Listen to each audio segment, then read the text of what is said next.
Se for precisa o pedido a recruta trabalhador para serviço e Portugal.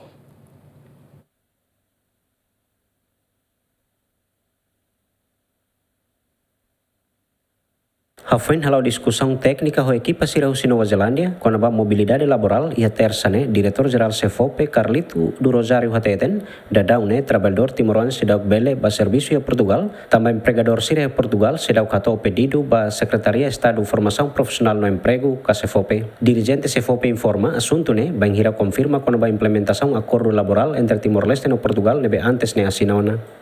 Estamos Timor-Leste e MOU, Memorandum of Understanding, com Portugal. Mas depois de assinar acordo, né, parte de Portugal se dá o que empregador e da maca usumai, yang kata que precisa mata serviço Portugal. Também maca ita hendet quando na empregador rumah usi Portugal maka até mana sernia pedido mais de angkata baseado em MOU, né?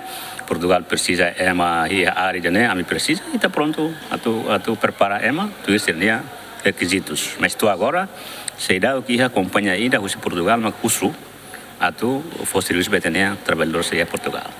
Antes ne, governo Timor-Leste e Portugal assina acordo com a mobilidade laboral entre Timor-Leste e Portugal e tinang riuron resintolo. Adair Ximenez, Adriano Verdial, GMN.